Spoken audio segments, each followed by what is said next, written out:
사람은 태어나면서부터 수많은 사람들과의 만남을 갖게 됩니다. 지난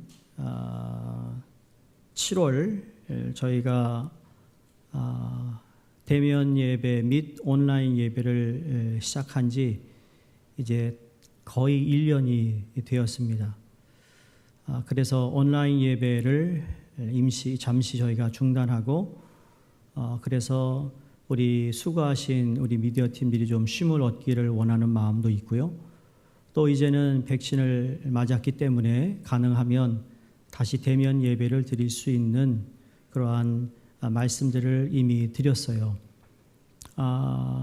참 이러한 모든 지난 1년을 돌아볼 때 오늘 우리가 불렀던 찬양도 그렇고 특성도 그렇고 참 여호와께서 우리에게 복을 주시기를 원하시는 그 하나님의 마음을 다시 한번 우리가 느끼며 그 하나님께 감사한 마음을 갖기를 원합니다. 어제도 결혼식이 있었습니다만 참 남남이었던 사람들이 만나서 서로 마음을 주고받고 또 결혼을 하여 한 몸을 이룬다는 것을 보면 참 신기롭고 그 역시 하나님의 섭리의 신비로움을 우리가 깨닫게 됩니다. 물론 여기 계신 모든 분들 하나님께 드려진 찬양이지만 또 새로운 삶을 시작하는 새 가정에 오히려 오늘 이 특송의 가사가 그들에게 깊게 남기를 바라는 마음입니다. 여러분, 갓난아기가 한 가정에 태어나면 제일 먼저 누구와의 만남을 가질까요? 엄마와 아빠와의 만남을 갖게 됩니다. 그리고는 그 외에 가족들과의 만남을 가지죠. 아이가 자라 학교를 다니면서 이제 친구들과의 만남을 갖게 됩니다. 그렇게 자라 여러 부류의 사람들과의 만남이 이루어지는데 그런 만남 가운데는 아름다운 만남이 있는가 하면 후회스러운 만남도 있습니다. 어떤 만남은 만나지 말았어야 하는 만남도 있다라는 이야기를 듣습니다. 그렇다고 여러분, 우리가 만남을 회피할 수는 없습니다. 만나는 것을 내가 피하면서 살아갈 수 없다라는 이야기죠. 왜냐하면 만남을 통해 그 사람은 사회에 또는 공동체에 한 사람으로 자라갈 뿐만 아니라 그 안에서 성숙해 가기도 합니다. 사람에게 실망도 경험하고 사람에게 마음의 상처도 받고 그런 것이 우리의 인생이죠. 그러한 경험 가운데 우리를 돌아보기도 하고 우리의 인생을 배우기도 하고 그렇기 때문에 내가 골라서 만남을 한다는 이야기는 편식하는 거와 똑같은 것이죠. 그래서 이 만남이 얼마나 귀한지 모릅니다. 참 희한해요. 죄송해요. 이 데이빗은 그죠? 보기만 해도 웃잖아요. 우리 데이빗이 그런 참 뭐랄까요? 마음을 편하게 해줘요. 사람들을. 데이빗 절 보면 과거에는 EM 예배 끝나면 목사님 안녕하세요 이러면 말이에요. 제가 야 누가 보면 내가 조폭인 줄 알겠다. 여기서 자란 2세가 그쵸? 우리 신부는요 중국서 자랐어요. 그리고 직장도 전혀 다른데요. 변호사 생활을 하는데 아니 어떻게 이게 두 사람이 이렇게 어떻게 맞는 거야? 너무 궁금한 거예요. 여기서 자란 사람들도 아닌데 문화도 다를 거고 여러 가지 공통점이라는 것은 한국 사람이라는 거죠. 근데 중국 문화에 자란 한국 사람과 미국에 자란 한국 사람과 참 하나님이 하시는 일이 희한해요. 그 만남을 통해 결혼까지 했어요. 그러니까 이런 모든 섭리 가운데 하나님이 우리를 또 한 가정으로 세우셔서 하나님이 기뻐하시고 하나님이 원하시는 그 모습을 기대하고 있다라는 겁니다. 아마 이 두 사람이 만날 수 있었던 것은 분명히 하나님의 계획 가운데 있었을 것이고 우리의 모든 만남도 그렇다라는 거예요. 때로는 내가 원치 않는 만남이었을 수 있지만 그 만남을 통해 하나님 우리에게 주시고자 하는 말씀이 있고 교훈이 있고 또 내 자신을 성찰할 수 있는 기회가 되었을 거라는 겁니다. 중요한 건 누구를 만나느냐가 중요한 것이죠. 왜? 그 만남에 따라 결과가 달라지기 때문이에요. 어쩌면 여러분은 우리 수종교회 어느 집사님, 권사님을 만나서 여기까지 오시고 여기서 예배를 드리고 있는 거 아니겠어요? 다 누구를 통하여 오셨어요, 여러분이? 자기 스스로 온 사람은 거의 없어요. 다 누구를 통해, 만남을 통해 이루어진 거라는 거죠. 그 만남이 여러분 복된 만남이 되어야 될 줄로 믿습니다. 그리고 그 복된 만남이 그 복된 삶으로 계속 이어나가기를 바라는 마음입니다. 자, 성경은 사람들의 만남에 있어서 무엇보다도 중요한 만남은 창조주 하나님과의 만남이라고 그랬습니다. 예수 그리스도와의 만남만큼 위대한 축복이 없다라는 것을 말씀합니다. 그래서 오늘 본문은 세리 레위라는 사람이 예수님과의 만남의 이야기로 시작됩니다. 자, 예수님은 레위를 만나자마자 그냥 얘기하시네. 나를 따르라 라고 말씀하세요. 자, 주님께서 어떻게 무슨 말씀을 하셨기에 나를 따르라 그 한마디에 모든 것을 버리고 예수님을 따라갈 수 있었을까라는 의문이 들기도 하고 또 그렇게 권위가 있는 말씀을 했다라는 것이 부럽기도 하고 또 그런 말에 반응하여 따라가는 이 레위의 모습을 보면서 참 의아한 생각이 듭니다. 근데 이 대목을 기록한 사람이 누가예요. 누가는 의사로서 아무래도 의사니까 관찰력도 좋았을 것이고 의사니까 아주 디테일한 것에 아마 잘하는 사람이었을 것입니다.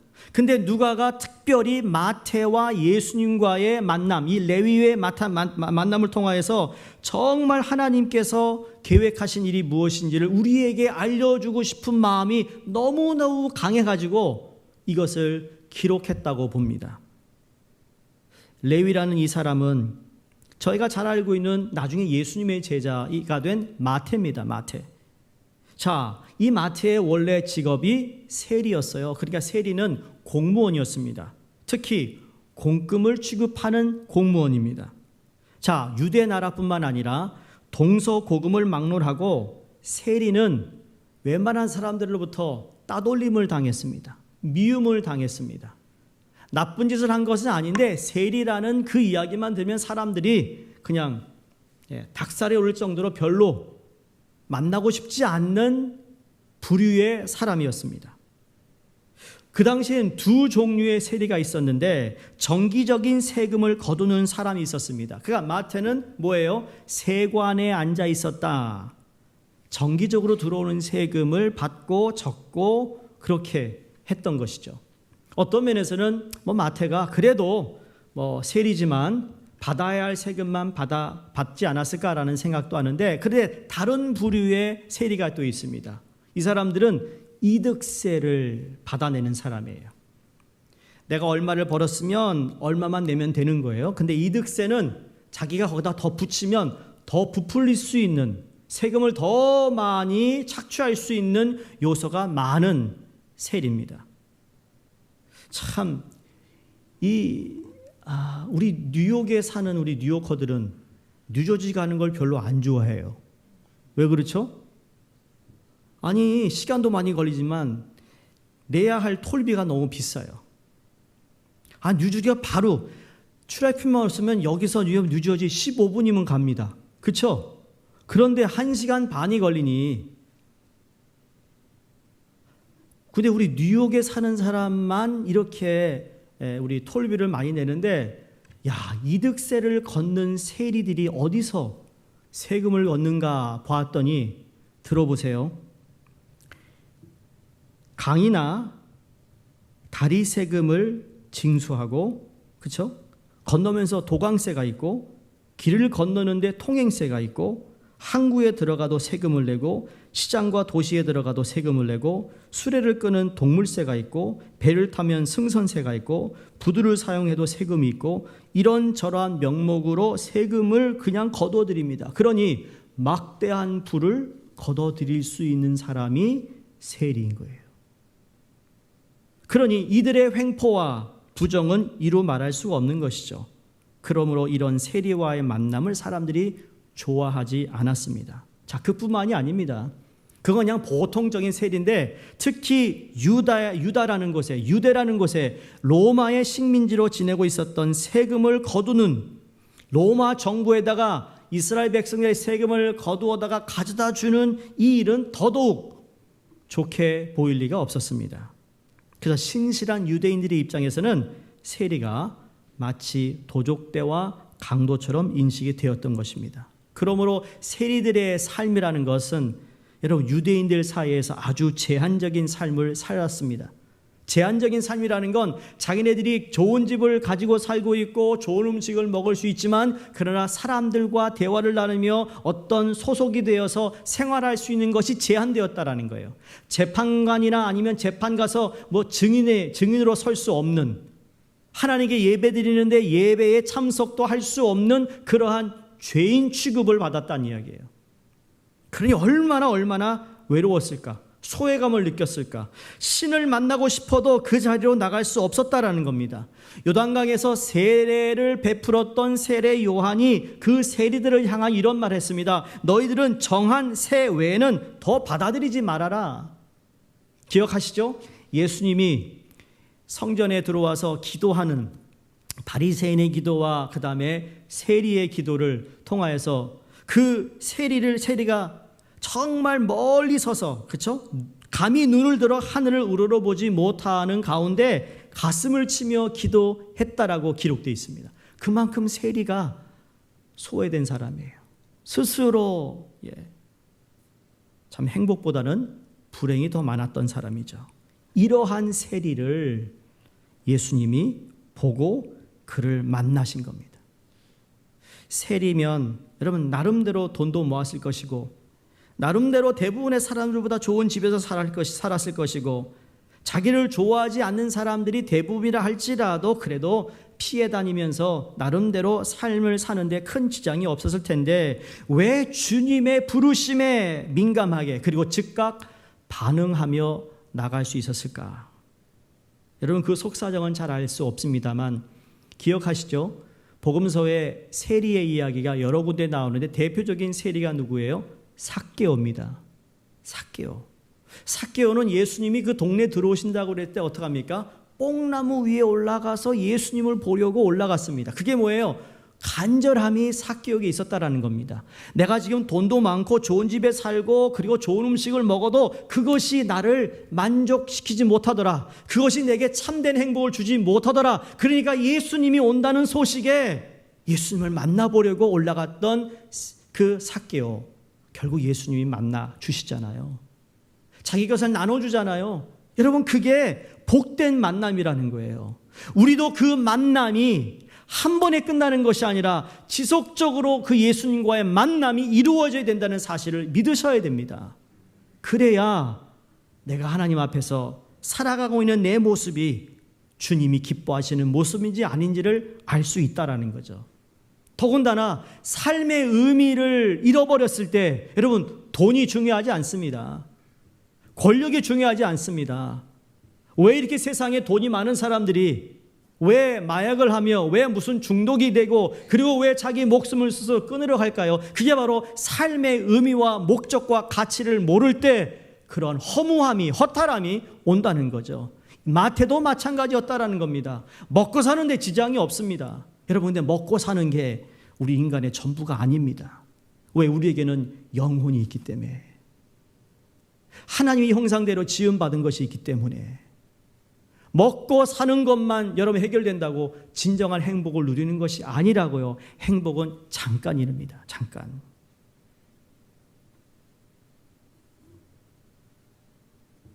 잘은 모르겠지만 여러분 레위라는 사람이 나중에 예수님의 제자인 마태라고 말씀을 드렸는데 여기 레위라는 단어는 하나님과 연합한 자라는 뜻입니다.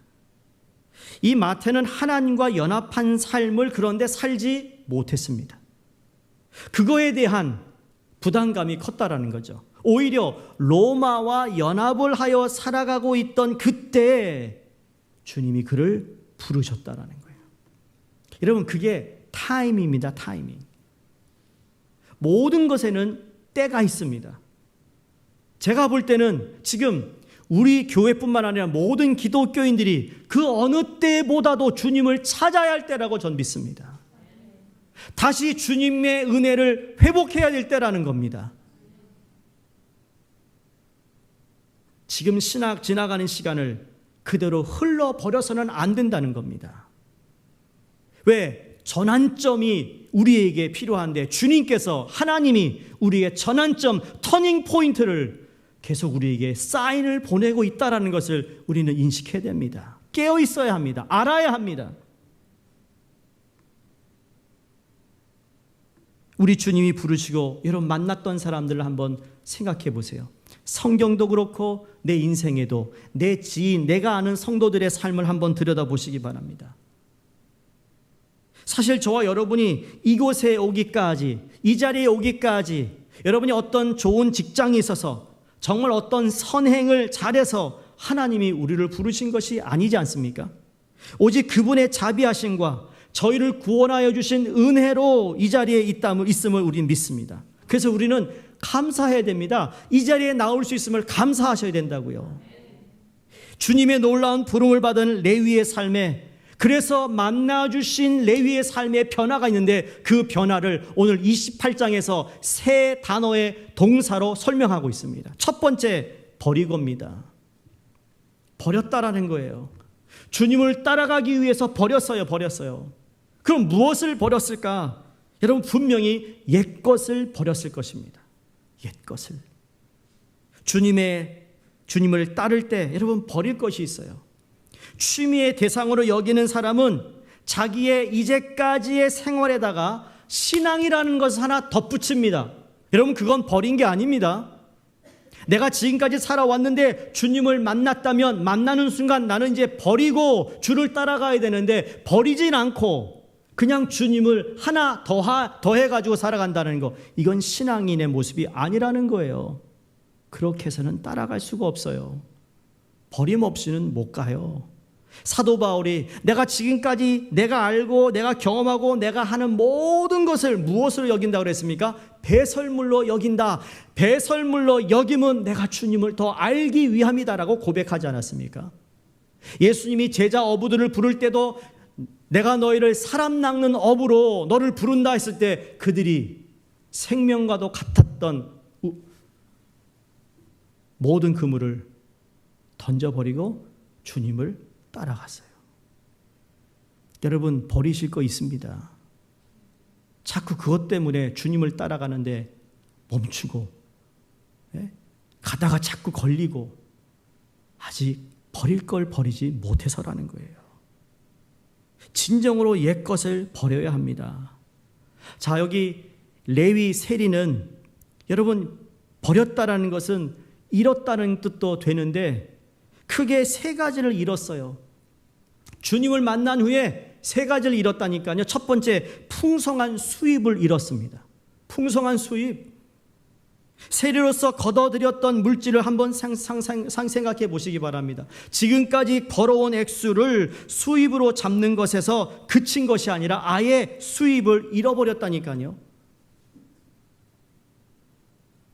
두 번째, 안전한 직장을 잃었습니다. 유대인이지만 로마 제국이 임명한 세리잖아요. 큰 로마 제국이 지탱할 수 있는 힘은 군사력이라고 말하지만 그 군사력은 수많은 지역을 통치하기 위하여 꼭 필요한 물질이 있는데 그게 돈이었습니다. 그러니 로마 제국에서 임명한 것이니 이 직장이야말로 보장된 것이었습니다. 로마 제국이 무너지지 않는 한 평생 세리로 살아갈 수 있어요. 직장이 보장됐다고요. 오늘날 같이 코로나 때문에 팬데믹 때문에 어려운 이 시기에 여러분 직장이 보장된다는 거, 이거 얼마나 감사한 일이에요. 근데 그걸 잃었어요.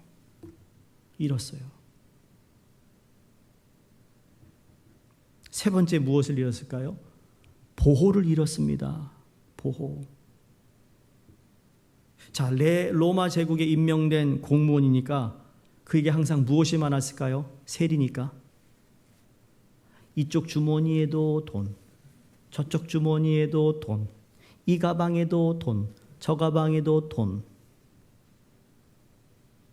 돈이 많았어요. 자, 돈이 많았으니 누가 옆에서 기웃기웃 거릴까요? 강도들. 예수님이 선한 사마리아 이야기를 하셨잖아요. 여러분, 선한 사마리아 이야기는 무엇으로 시작되죠? 강도 만난 사람입니다. 자, 예수님이 이 비유로 말씀하실 때 강도를 만난다라는 건 그 당시 사람들에게서는 익숙한 이야기입니다. 일상생활에 벌어지는 일입니다. 아마 한국에서 오래 사시다가 오신 분들은, 여러분 옛날에 한국에 버스 타고 지하철 타면 누가 많다고 그랬죠? 소문 잘하시네, 소문치기. 예? 그래가지고 늘 조심하라고 그랬습니다. 근데 지금 한국이요, 카페에 랩탑을 놓고 전화를 놔도 아무도 안 가져간대요. 그 정도로 안전한 나라가 됐대요. 근데 저 유럽 여행 가면, 유럽 가면 제일 먼저 조심할 게 누구라고요? 소매치기. 그 다음에 누구라고 지난주에 말씀드렸는데, 이태리에 잘 익고 잘생긴 남자들. 조심하래요.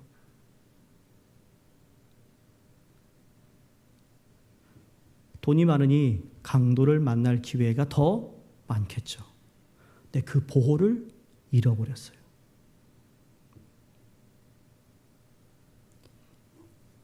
주님을 따라가는데 버린다는 것 쉽지 않을 겁니다. 원치 않을 겁니다. 근데 버림을 통해 얻는 것이 있다는 것을 깨달으셔야 합니다. 제가 나중에 무엇을 얻었느냐를 말씀드릴 텐데, 그러나 버리다로 시작이 됩니다. 두 번째, 일어나라고 말합니다. 여러분, 어디서 일어나야 할까요? 여러분은 지금 안일한 자리에서, 아니면 여러분이 너무 편한 자리에 앉아 계세요? 지금 여러분이 계신 곳이, 그 자리가 어떠합니까? 혹시 내 마음속에 내가 이러면 안 되는데, 내가 일어나야 되는데, 이렇게 계속 가면 안 되는데, 기도를 해야 되는데 기도를 하지 않고 계속 기도 못하고 있는 내 마음이 탑잡하다면, 여러분 그 자리를 박차고 일어나셔야 돼요. 어디서 일어날까요? 자기가 만들어 놓은 삶의 철학에서 일어나야 됩니다. 내 삶의 영역에서 일어나야 됩니다. 비난하고 판단하는 사람들로부터 피신한 그 자리, 회피했던 자리, 거기에 내가 그렇게 인발되고 싶지 않았던 그 자리도 여러분 그 자리에서 일어나야 됩니다. 안일한 자세로 앉아 있으면서 주님을 따를 수 없기 때문입니다. 예수님을 따르려는 자는 그가 있는 자리에서 일어나야 합니다. 그래서 할 수 없다, 안 된다라고 체념하시면 안 됩니다. 사도행전 보시면 성전 미문에 앉아있던 그 몇십 년 동안 앉아서 구걸하고 생명을 연장하였던 그 자리가 내게 있는 건 너에게 주노니 일어나라 했을 때 그가 일어났습니다. 일어나서 어떻게 했습니까? 성전 미문에 앉았지만 성전에 들어가 본 적이 없는 이가 성전에 들어가 하나님께 영광을 돌립니다. 증인이 됩니다. 내가 그 주님을 만났다고 외칩니다.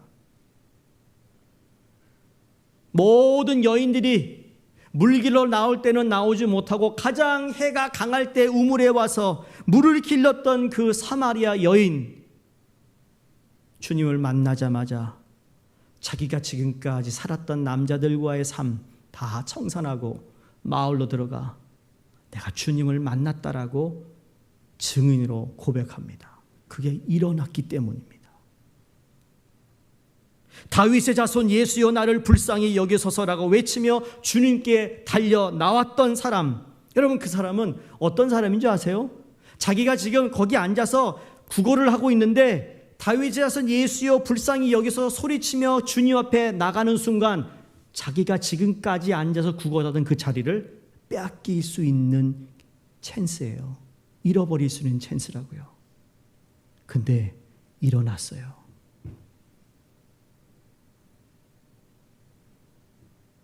코로나 팬데믹으로 뉴욕이 비상사태 체제였습니다. 지금은 비상사태 체제가 해제가 되었죠. 우리 뉴요커들이요, 우리 뉴요커 그러면 자부심이 있는 거 아세요? 그래서 다른 주에 있는 사람이 뉴요커를 별로 안 좋아합니다. 너무 세대요 우리가. 그럴 수밖에 없잖아요. 이게 이 뉴욕시가 어떤 나라인데, 세계의 이 뭐라 그러죠? 수도가 뉴욕인데, 뉴욕만 한 데가 없어요. 아시나요? 여러분, 뉴욕 지난번에 9.11 사태도 있을 때도 그렇고 보면은 정말 그때 뉴요커들이 힘을 모아, 여러분 저 다시 observation deck 타워를 다시 지었잖아요. 위기가 있을 때마다 협력하여 잘 극복하고 이겨낸 경험들이 있지 않습니까? 근데 이거보다 더 어떻게 보면 이런 위기가 있을 때 잘 합력하는 민족이 있습니다. 그 민족이 누굴까요? 우리 한국 사람들. 한국 사람들이 이 코로나 때 여러분 그 어느 민족보다 정말 지혜롭게 모든 걸 잘 대처했다고 이야기합니다. 아시안 중에서도 우리 한인이 백신을 제일 많이 맞았다는 이야기도 듣습니다. 위기를 기회로 바꿀 수 있는 민족이라는 거예요. 이거 아멘 해도 돼요.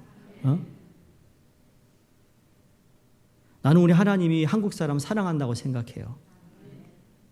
민족주의가 아니고요. 보니까 그 조그마한 땅덩어리에서 웬놈의 교회는 많고 웬놈의 선교단체는 많고 왜 이렇게 기독교에 관련된 게 얼마나 많은지 모릅니다. 왜 그럴까? 그건 분명히 이유가 있기 때문이라고 전 생각해요.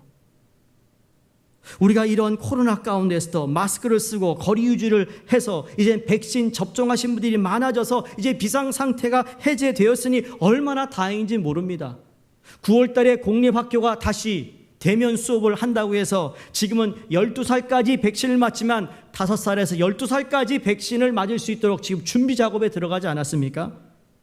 자, 그렇다면 무엇을 느끼는 걸까요? 이제 진짜 일어나야 되는구나. 일어날 때가 언제지가 아니라 지금 일어나야 된다는 겁니다.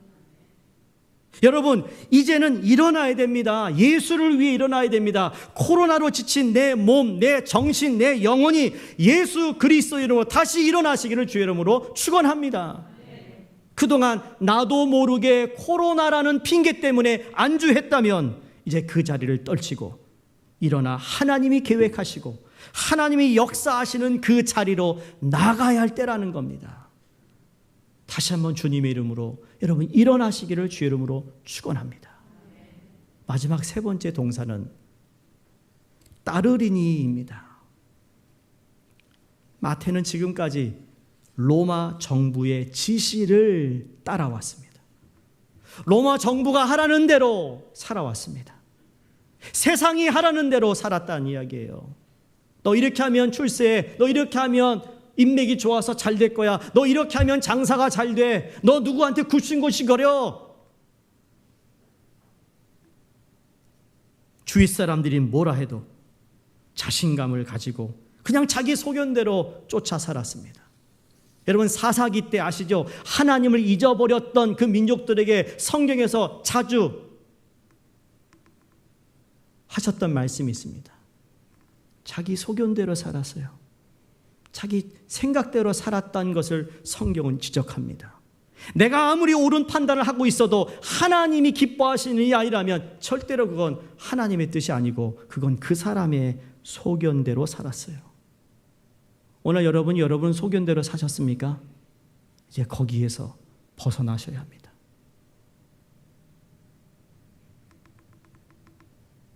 레위는 이 마태는 나 같은 자를 부르신 분이 예수님이라는 것에 대해 놀라지 않을 수가 없었죠.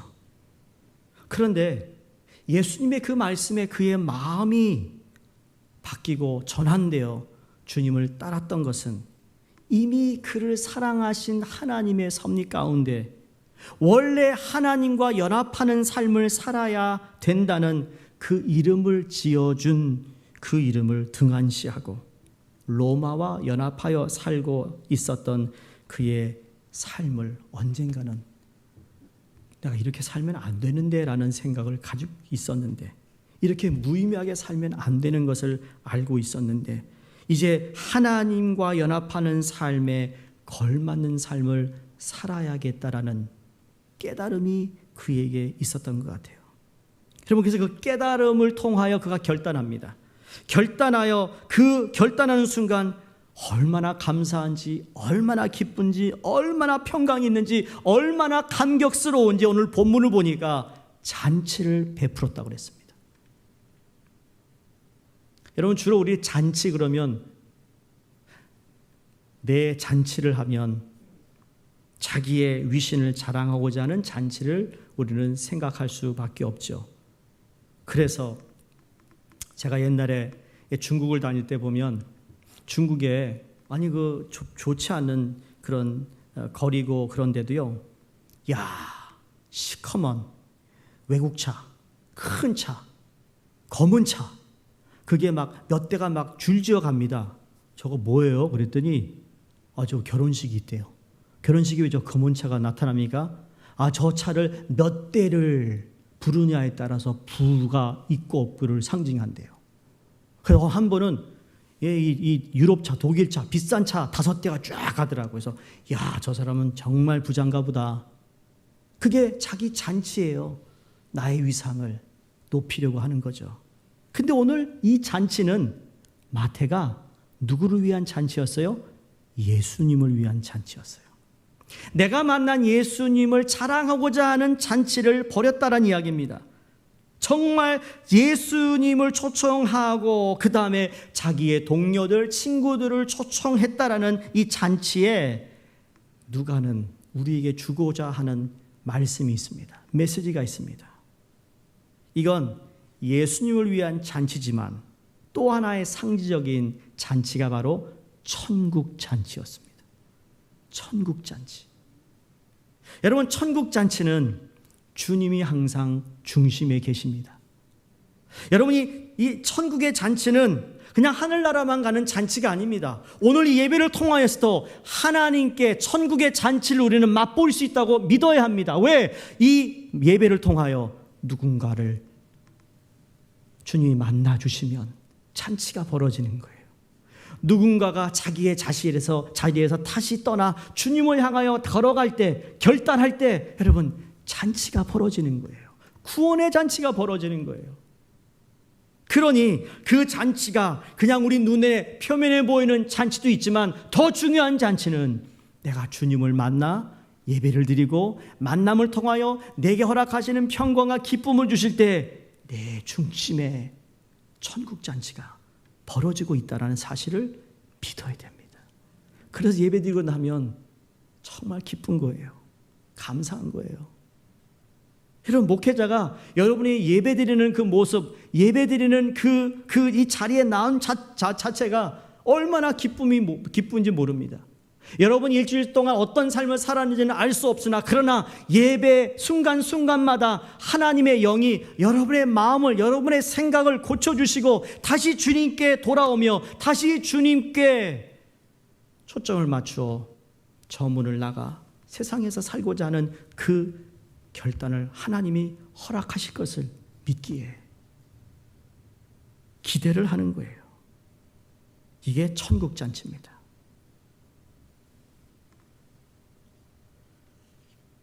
레위는 내가 만난 예수님을 다른 사람들에게 증거하기 위해 잔치를 베풀었다고 전 보고 싶습니다. 내 동료 친구들도 나 같은 심정이었을 거야. 나 같은 인생을 살잖아. 여러분 주위에 이 이민 와서 살아가는 우리 한인들의 여러분 삶의 영역이 거기 아니에요? 비슷하지 않아요? 그러니 그러한 있는 또 동료, 정말 내가 아끼는 동료에게 내가 만난 예수님을 위해 잔치를 벌인다는 건 그건 너무나도 당연한 것이라는 거죠. 여기 계신 모든 분들은 제가 알기로는 예수님을 믿고 계신 분이라고 믿습니다.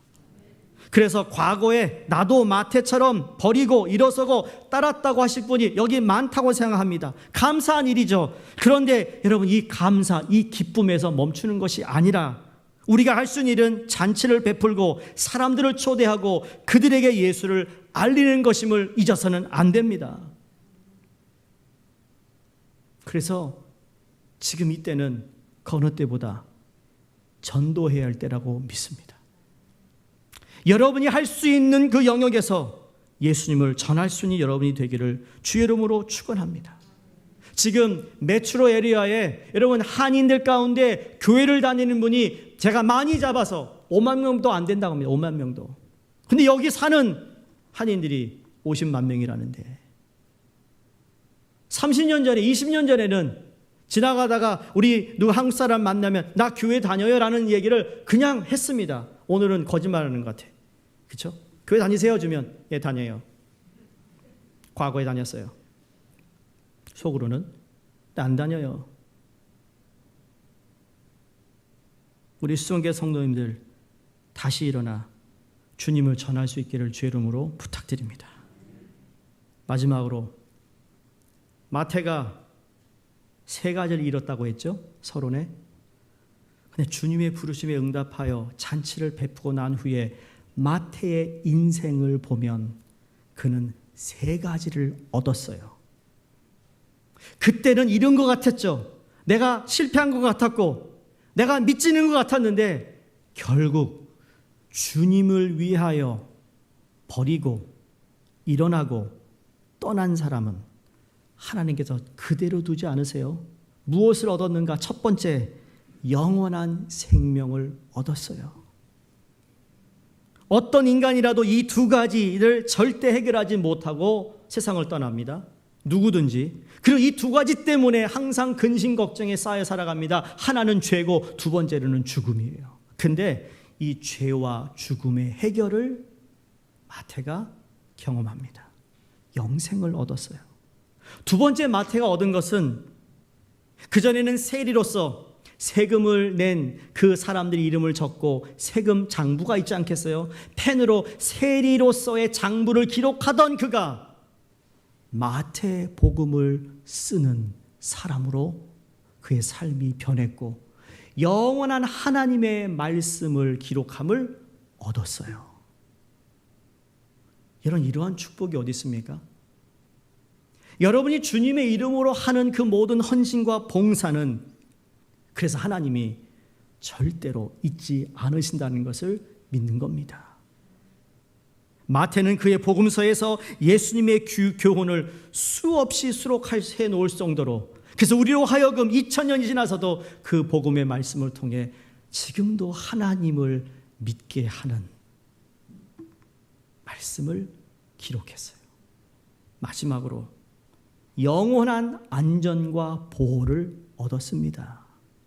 잠시 로마 제국이 나를 보호해주고 안전을 보장해주는 차원이 아니라 내가 어디에 있든지 어디를 가든지 하나님이 나의 안전과 보호를 지키시는 분임을 그는 깨달았고 그걸 본인이 스스로 경험한 사람이 되었습니다. 주님의 말씀을 듣고 그 뒤를 따르는 저와 여러분이 되기를 바랍니다.